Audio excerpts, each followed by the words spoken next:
Shauna, you have just fresh back from a competition win, which I saw last week. So please explain that. Where have you been and what have you been doing? So I've just competed at Scotland's Strongest Woman under 82 kilo weight category, and I placed second.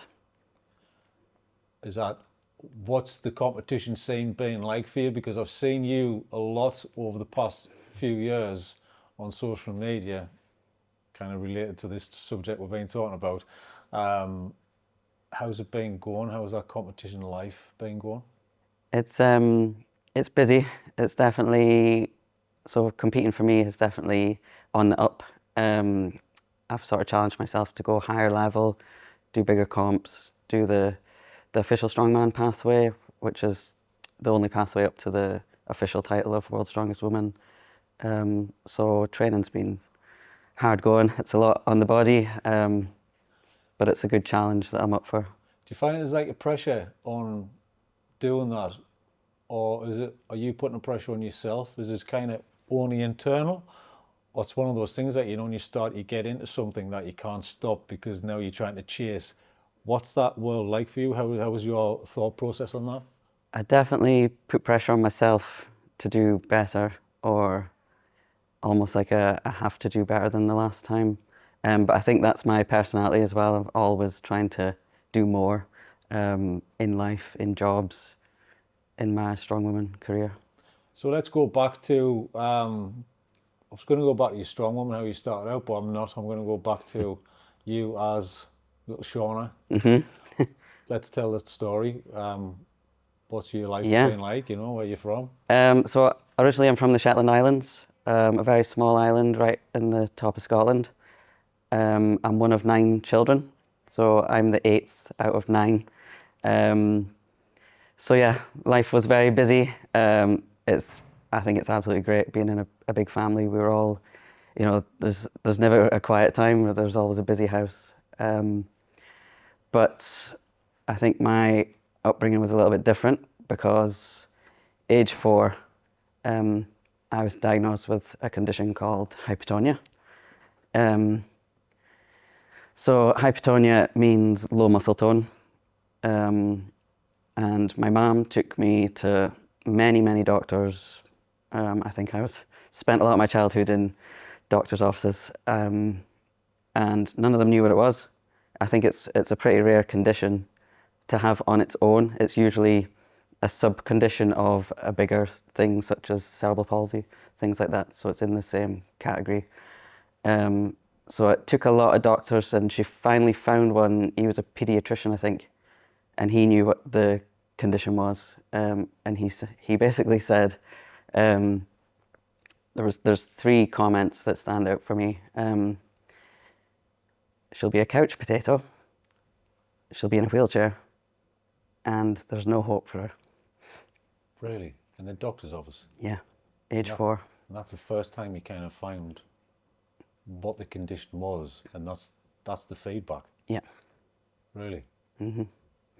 So what were the symptoms then, Shauna? Um, What were you getting? What were the first signs of this? Because obviously you're 4, you probably can't remember that, or can you remember that? um, I don't remember much at that age. I do remember things, obviously the appointments, and maybe struggling with day-to-day tasks that other people would do at the same age. So obviously being the 8th child, my mum knew there was something a bit different going on. So the main symptoms was, they call it floppy baby. So I couldn't hold my head up. I couldn't do the usual milestones that other babies and toddlers would do, start crawling, start to walk. Um, but I think I've always had this underlying extreme stubbornness to do things on my own. So I would not stop till I did it on my own. And I think there's 2 things that have aided to my success, and that's me being as stubborn and determined as I am to succeed on my own, but also my mum pushing me all the way.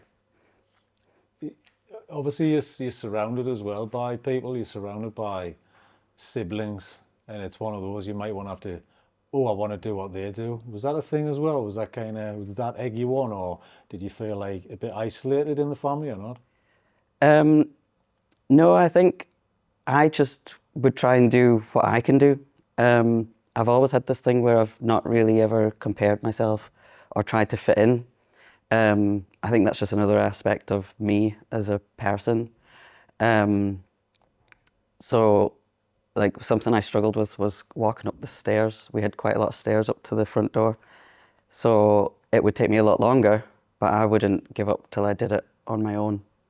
Um, Something as simple as tying my shoes, I couldn't do because it was the hand dexterity was quite bad for me. Um, but rather than my mum saying, well, here's some Velcro shoes instead, which would be an easier option, she found another way for me to tie my shoes. And so I could do it on my own. Okay, so she's kind of encouraging you, but in the right way, kind of thing. Yeah, So yeah, it's not just yeah. leaving you with it. It's figuring out. I've found a different way. I want you to try and learn this because Yeah, then you're going to have the skill sets to kind of carry this on. yeah. Because you don't want to be kind of mollycoddled, but also you do want some help as well.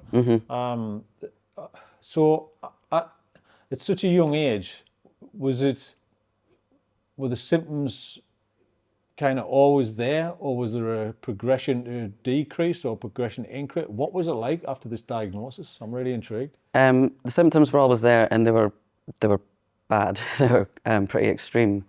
So that doctor that diagnosed me said the only thing you can do to improve your health is to gain strength. Throw her, he said to my mum, throw her into sports, get her fit and active, get her doing balance things was a big thing because my balance was that was one of the worst things for me. I would just fall over all the time. If the ground was slightly uneven, I would struggle to walk over it because a lot of the condition is also the brain telling your body to do things. So in normal life, you see a path that's not smooth, you just choose the best path. But my brain will go, stop, you can't do that. So then I've got to tell myself that I can do it and walk over it without falling over. And something as simple as jumping over a little puddle on the street, same thing, I'll completely stop dead. And my brain's going, there's a hazard in the way, you can't get past this. And then I'll have to talk myself into jumping over it or going round it. So that part of it's quite difficult as well. That's much different than everybody else's experience in life. Yeah. So it's kind of, I've got to figure this out. Did you feel very different from everybody else or not? Or did you kind of just go, this is me, I've got to get on with it? Yeah, I don't think I saw myself as different from my disability. I think I knew I was different, as in I was hyper independent and I was very much, I can do everything by myself. So even like going to school, I'll, rather than asking for help, I would take longer because I'd want to do it on my own. That's a stubbornness drive, isn't it? Yeah, very stubborn. But it's good because you want to figure things out yourself. Has that kind of been a help or a hindrance throughout life? Because it could be kind of sometimes you don't want help ever, but sometimes you do need help and ask for help. What's that like? Yeah, I've definitely, I've been mostly doing things by myself all my life up until a few years ago because I've just always wanted to do things on my own. I coached myself for years, but it got to a point where I was like, if I need to progress in my Strongwoman, I need some help.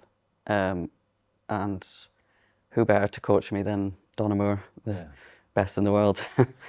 So kind of handing the reins of yourself over to somebody else, was that a difficult process as well? It was definitely difficult for me because I don't like asking for help. So what's that adjustment period like as well? I mean, Donna's a good friend of mine, so it was sort of a natural thing to go with her as a coach, but it definitely took me a little while to get used to. It was nice for me not to have to think about my training, and because she'll give me my plan to follow.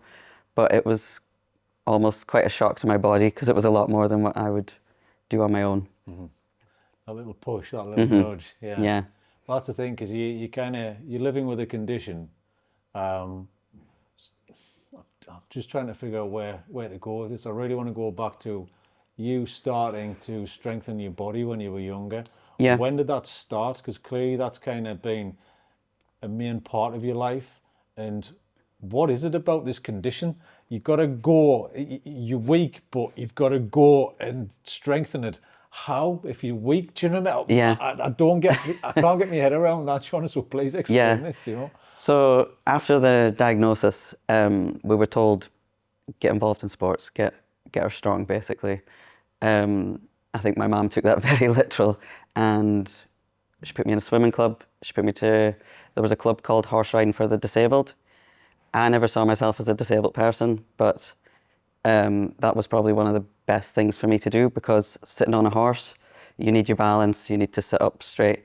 They made us do things like reach forward and touch the ears, and while the horse is moving, turn around so you're backwards. And my mum said it was hard for her to watch because she knew how unstable I was, but she said it improved me with my balance massively. And the swimming club as well was a good one for me. To start with, I was maybe going once a week, and it would increase as I got better and I got older. When I got to sort of the better, higher level at swimming, I was going 6 times a week.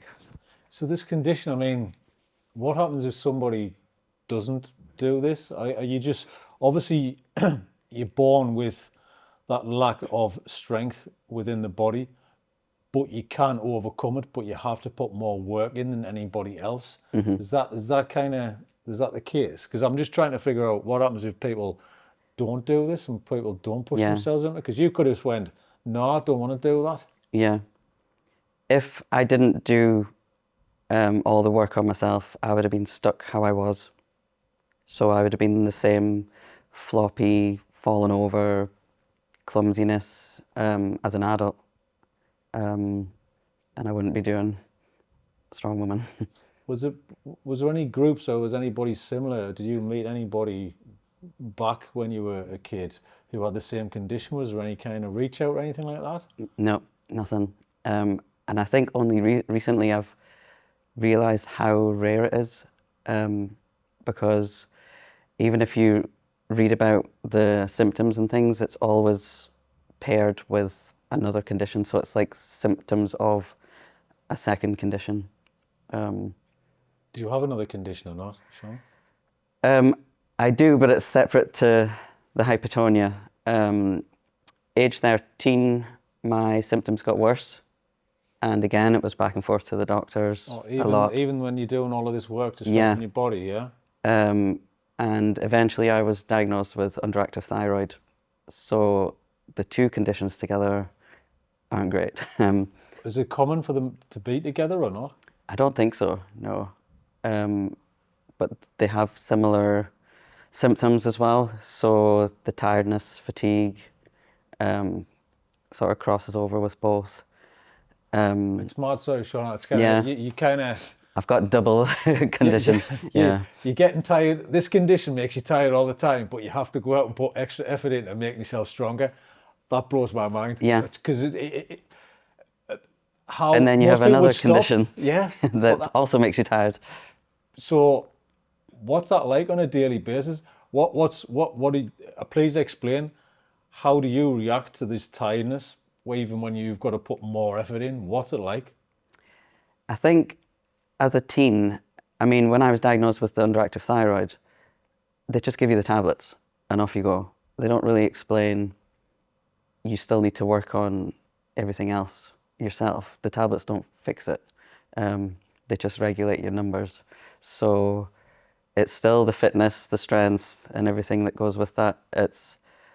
I mean, when I was in high school, it was a fight just to get out of bed in the morning. It might have took me a couple hours and I'd be late for school, but I would still do it if I could. So getting awake, trying to get myself out of a deep sleep get out of bed, get dressed. Even that was just a challenge in itself.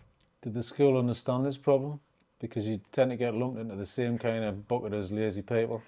Yeah, I don't think they fully realised the extent of how bad it was. And I even got in trouble for being late and missing school a lot. I mean, what's that like? Is that frustrating to you, or does it just, do you not bothered? I think it was probably a bit frustrating at the time, but then it's probably a bit of my own fault as well because I didn't explain to them what was going on. I would just take the telling off and get on with my day. Okay, so you weren't too outspoken and outgoing as a kid either. No, as a kid I was severely shy and quiet. I wouldn't like I wasn't outspoken. I wouldn't even raise my hand in class. I was terrified to speak up for myself. It's sort of a triple whammy effect here, Shauna. It's kind of, I mean, the majority of people who are kind of, just reserved and shy, and then you've got a condition on top of that, and then you've got other things to kind of battle through. But I mean, did it get you down at the time? Was it a struggle through your teenage years? I don't think it ever got me down. I think I've always had the mindset of trying to beat it, and do what I can do despite the condition. It's almost like a watch this, see what I can do anyway. I did spend a lot of my childhood in physiotherapy, and I mean, I loved it. I thought like I was going to play at this place for an hour, because it was almost like you were going to play with all these toys, but it was actually sort of doing tasks that would help me in later life. So you just kind of accepted this at the time. Mm-hmm. So what was friends and kind of your social life like? Because being a teenager, it's a huge thing. That kind of social. What was it like?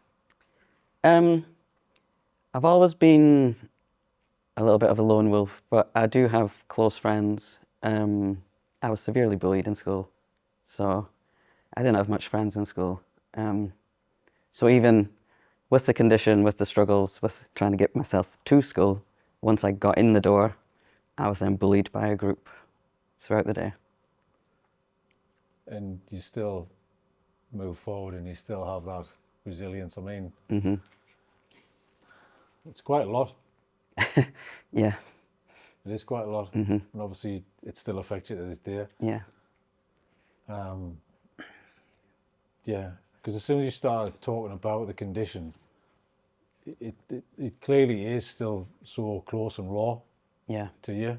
I mean, you seem to be going through it yourself and have a handle on things. Have you talking to people about this? Have you had is there anything you've kind of tried to kind of, I don't know, it seems you're just handling it. Most people would be like, I need to get this out of my system, but you seem to be handling it, but it still affects you. What's that like? I'm intrigued.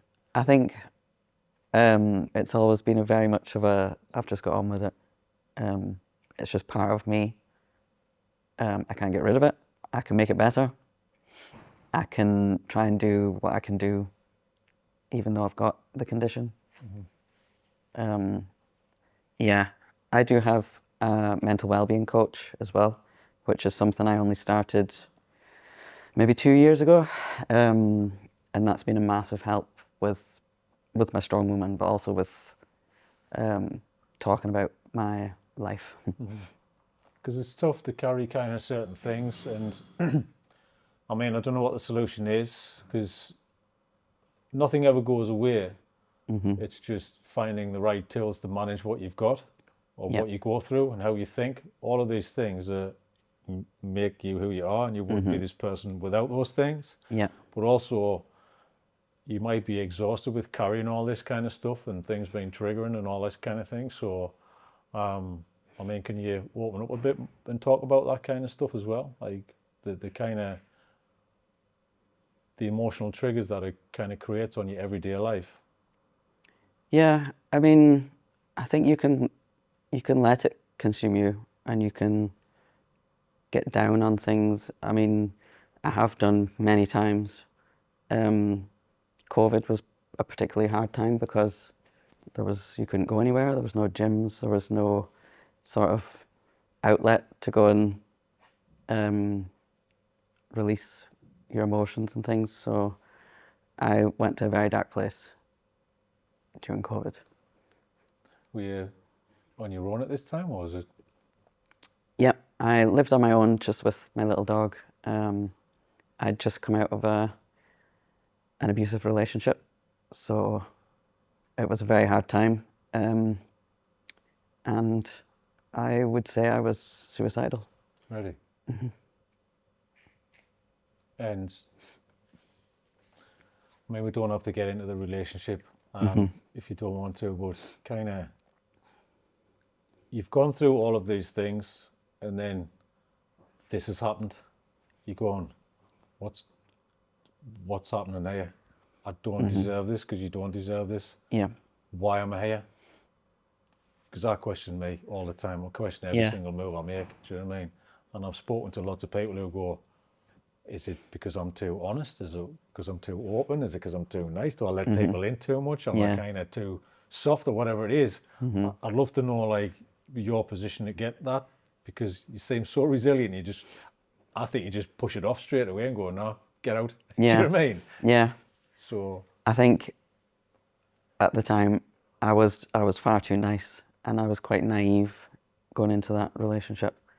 And she took advantage of it, of my personality at the time. So, but I guess coming out of that was sort of a big turning point, because I swore I'd never ever let myself get in that situation again, and I won't.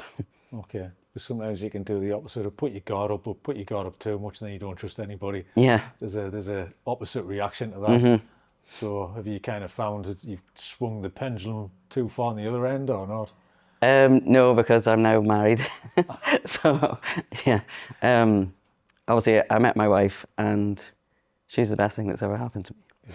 But that's the thing. The tough times, you've gone through it. The COVID was clearly a bumpy road for you, but the resilience has kind of pushed you through, and you've got through it. So you're on the other side, and then the happy things come if you get through it on the other side. And I think that's really, for me, the important message is to that. Yeah. And I would like to just explore that a little bit, because people need to hear that as well. Can I grab a tissue? Of course you can. Of course you can. Go for it. Come back to that one. Do you have one? I might have one in the bag. I've got some here. You got some? I've preempted that I might need them.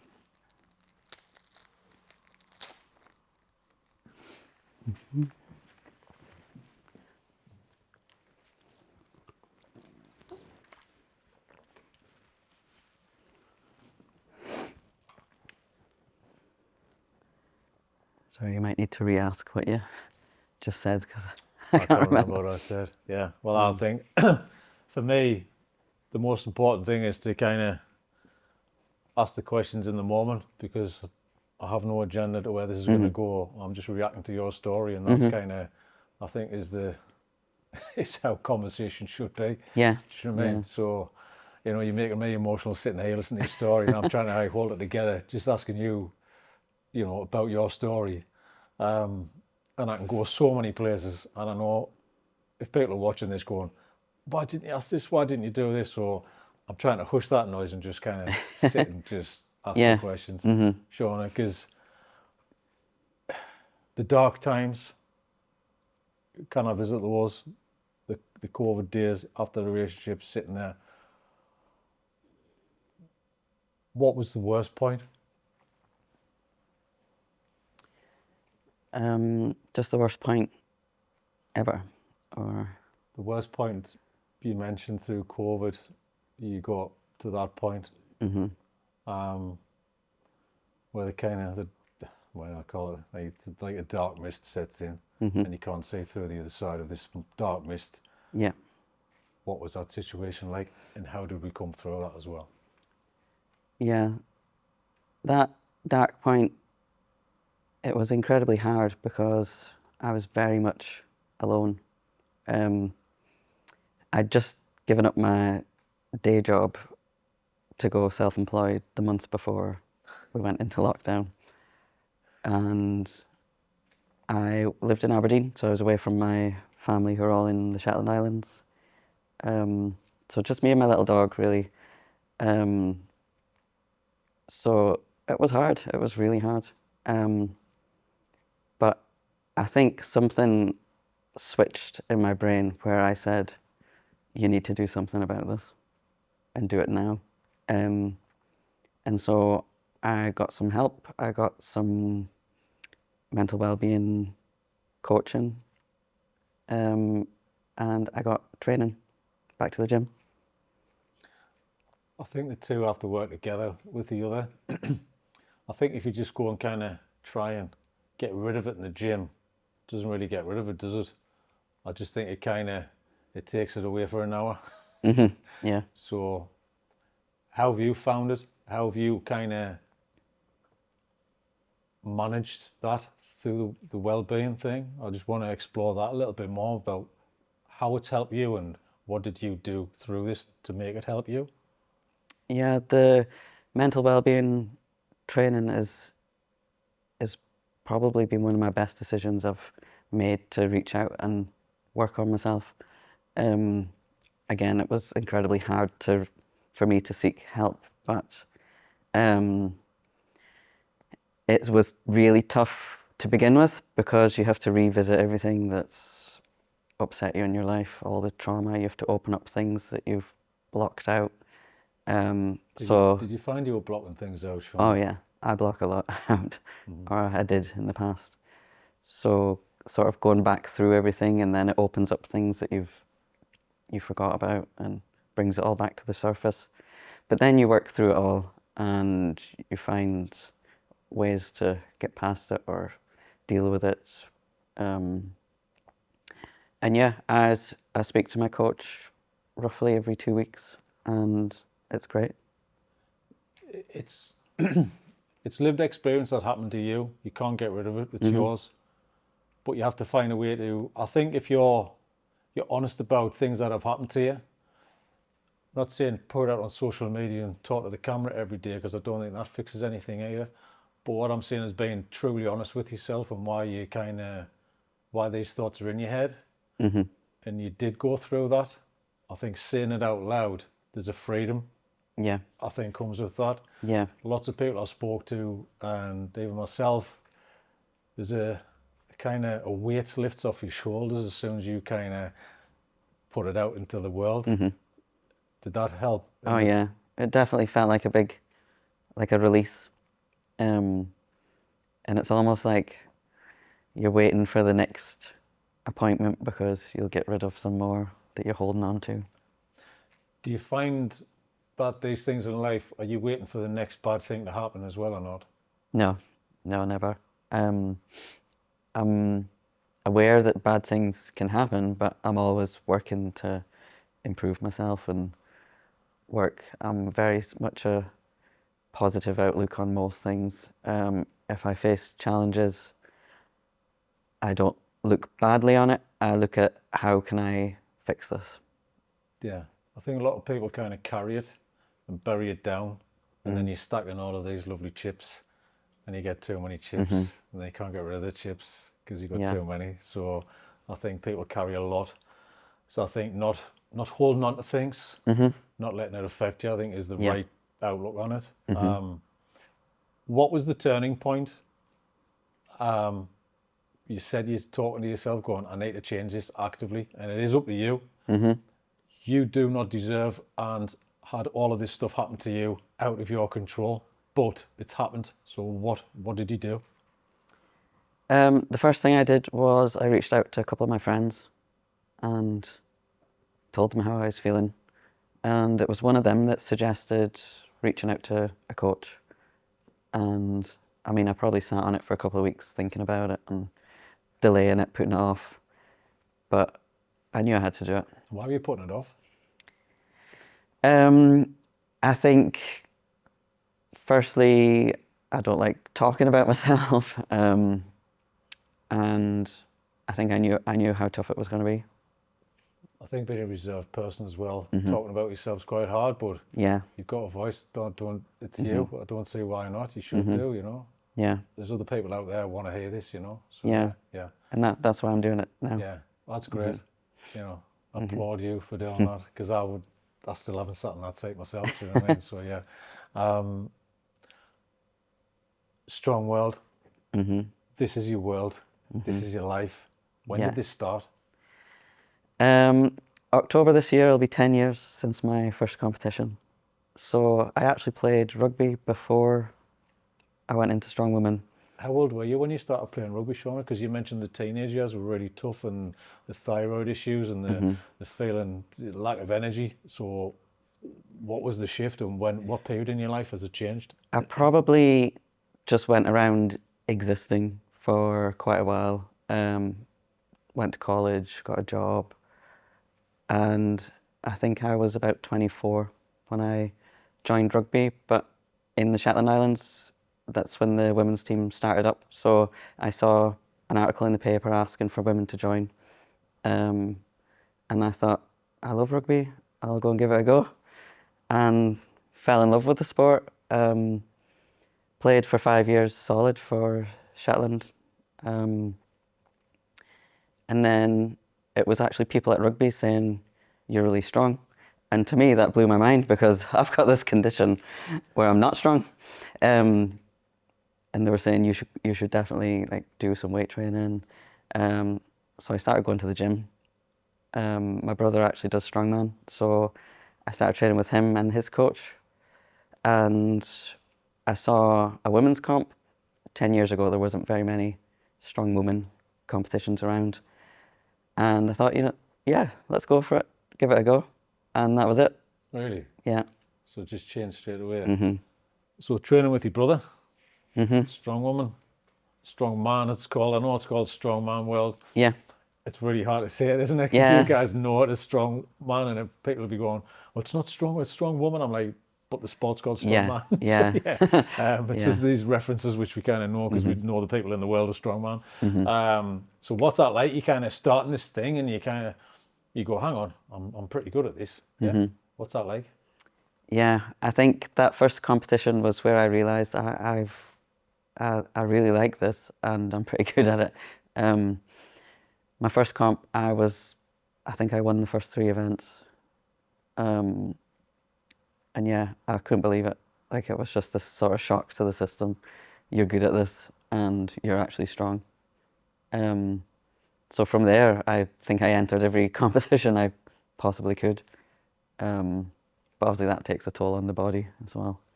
That's the thing. You're feeling tired in this. You've got to. Was there a balance? Was there a kind of, oh God, what, I can't train as much as everybody else? Was that a thing? Yeah, and when I started Strongwoman, I was still playing rugby, so doing a bit of both at the same time it was definitely a lot on the body, and I don't recover as quick as someone without my condition. So getting myself stronger takes longer than the average person, and recovering from training and recovering from competitions takes me a lot longer. An example of that is I competed on Saturday. I've seen people I was against in the gym Monday, Wednesday this week. I'm not back yet. And I need at least a week and then I'll go in gentle because my body's just not able to lift anything yet. Can you explain that as well? Because it's kind of, you know yourself. I don't think people would understand, but how? Could you not just go in and try it? That's the thing. That's what you'll probably be saying to yourself, and other people will be saying to you, and you go, "Well, you look all right." Do you know what I mean? Yeah. So what's Yeah. that like then? Kind of physically, what does it do to you? So physically, it's probably the extreme fatigue and tiredness is the worst part. And I think that's lasts a good 3-4 days till I start. You can only describe it as maybe like your worst ever hangover in the world is how it feels in the head, and then you've got your whole body gone through a huge competition, so your body's aching as well. So mine is probably more extreme than the other people, and it's takes longer to go back to being able to train. And there's I mean, I know myself because I'm coaching people in my job, I'm lifting up 10 kilo plates for people and I can barely lift it this week. Whereas last week I was lifting 200 kilos. So yeah, it's a strange feeling. That's crazy. It's almost like, you know, the Hulk's lost his strength kind of thing, you know? Yeah, So, yeah. yeah. I mean, at what point did you figure that out? Was it just a natural thing to go, hang on, why can't I lift these things? Or what's that build up like as well? You must need a period of like, I can't do too much. I've got to wait until the competition. It's almost like you've got a unique training program in a way. Yeah. What is that like? And is it like flu-like symptoms as well after you finish? What's it like? Yeah, I mean, I lose my voice, completely goes because the strain on my throat, it's still not fully back yet from last Saturday, so it's almost a week. But that's because even my throat muscles aren't as strong as the average person. So why do you lose your voice? It's just the strain of lifting the weights. Obviously, you tense your neck and all the muscles you're using. I mean, you don't really use your neck muscles in daily life, but you'll use them a lot in a competition. And then obviously you're cheering and shouting everyone at the same time throughout the day. So it's almost like you've got this fuel tank and you deplete the whole thing, Yeah, but it takes you a while for this energy to go back up. You're on yeah. trickle charge. You're not on like fast charge, kind of like everybody else. Does that make sense in a Yeah, way? Yeah. that's probably a good way to describe it, yeah. So going into a competition, you're at 100% and energy-wise, and the next day I'm at 0. Is there a window though? Do you know how much not to push it? Are you kind of up to 60, 70%? What's it like? Because I know people are like, you know, they don't run a marathon before they do a marathon. They'll do like 10 mile or something, you know. What's it like for Yeah, you? before, I'll always sort of peak in my training about a week before. That's the absolute maximum time frame I would give myself. So I know a lot of people train the comp week, but I can't because it'll tire me for the competition. So the week of a competition, I'll only do gentle stretching and mobility, keep things moving, um, get some physio, but I won't be doing any lifting. And what's it been like? It kind of, obviously you're coaching people, you're teaching, you kind of almost have an insight into teaching in a different way because you know a different way how to train. Yeah, What's that been like? And kind of, you kind of obviously created your own world from not being able to do anything to become like a coach and yeah. kind of in the strong woman world. I think I show people that they can do it. A lot of people come in with the I can't attitude and they leave thinking, oh, I can do anything. Because I believe in them and I know that they can do it. If I can do it, they can definitely do it. Do you feel like you've got to explain your story all the time as well, or the condition? It's like do you get tired of over explaining things or? Um, I've actually only recently opened up about it. So I've never ever spoke about it till maybe in the last 2 years. Really? But I think I'm at a point now in my Strongwoman career, I'm quite high level and obviously I'm coaching people. So I think it's important for people to know like the struggles I've had to get where I'm at, and I've never ever let it get in the way. Yeah. Because I've interviewed lots of people who are in wheelchairs and it's just the physical feat that people endure just to do something, just to better themselves, to be stronger and all that kind of stuff. There's always something you can do. I mean, obviously, you know, in the gym you hear a million excuses. You know, what's that like hearing those things? Do you kind of, does it bug you in a way, or are you just more the encouraging person? I'm not one for excuses, really, because I think excuses they're a way of talking yourself out of doing it. So I sort of flip it around to the positive and, oh, why can't you do it? I coach someone that's an amputee and she came into the gym, never been in a gym before, did some light weights. I got her doing deadlifts and there's always that thing of, oh, can I do this as well? Well, why can't we make you lift some heavy weights and you can, now she's competing in Strongwoman. Yeah, So it's just getting, it's just finding that introduction thing, because people go through life, and if you're not in that world, how do you know what that world is, and how do you know where to find that world as well? So by you putting your story out and telling people about this, it just encourages others. And yeah, it's one of those things. Sometimes you, in your industry, sometimes it gets a bit tiresome about having the same things and preaching all the time, you know. And do you feel like you've got to explain your condition all the time or not? Or do you feel like you just, does that not bother you? no, I only explain it if I feel that I need to. So if I feel like it's going to help someone realize their capabilities by sharing my struggles, then I'll tell them. And I think pretty much everyone in my gym now knows my health.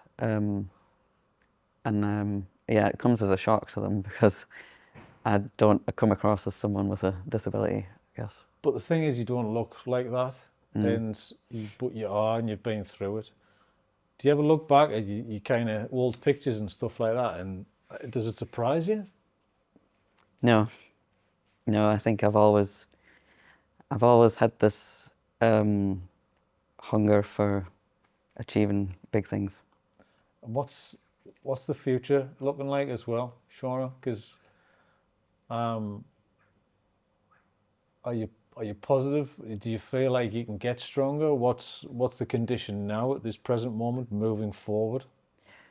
I guess I'll always have some symptoms, but I'm always getting stronger, and the stronger I am, the less symptoms I have. So it's still building on it, and my training's harder as it's ever been. I'm working harder. I'm lifting the heaviest I've ever lifted. So each year I'm progressing, and I won't stop till I have to. Is there certain people and certain things in your head that kind of motivate you? For me, I would have that doctor in my head all the time. Yeah, sometimes if I'm going for a max lift or if I need a bit of motivation, I'll think about that, and I'll say the things he said, and it'll motivate me to do more. Looking back at, do you ever look back at the struggles, and do you ever look back at kind of certain points in your life, and I don't know, is there a little, do you feel like you're separated from that person that you used to be? Is that a thing or not?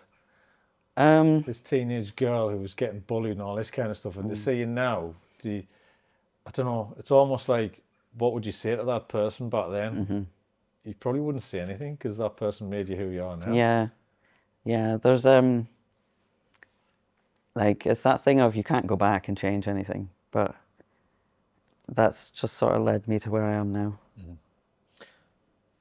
I just want to get a message across to people, anyone out there who is possibly might not have the condition, because you said it's quite rare, but you've got a few conditions which affect your life and your energy levels. I just want to explore that. It's probably not just one thing. It might be a few things that you want to say to people out there, maybe going through the same thing. Yeah, I think for anyone sort of struggling with their health, whatever the condition is, like you have to fight. Um, you can exist or you can achieve great things, and that's up to your mindset to do. So reach out to a coach, whether it's a mental coach or a strength coach, whatever sport you want to do it. Would you encourage both? Because I think two of them have to work hand in hand together. Definitely. The importance of, can I just talk about the importance of the mental coach as well? Yeah. Um, the mental well-being coach has worked absolute wonders on me. I wouldn't have done something like this 2 years ago. So it's so important. And yes, people talk about the gym as being um, the best thing to do for your mind, but you need the gym and the mental training as well. Just do it. It is hard, but it's absolutely worth it. Brilliant. Thanks, Sean. Fantastic. All right. Is that all right? Yeah, Yeah. yeah, perfect.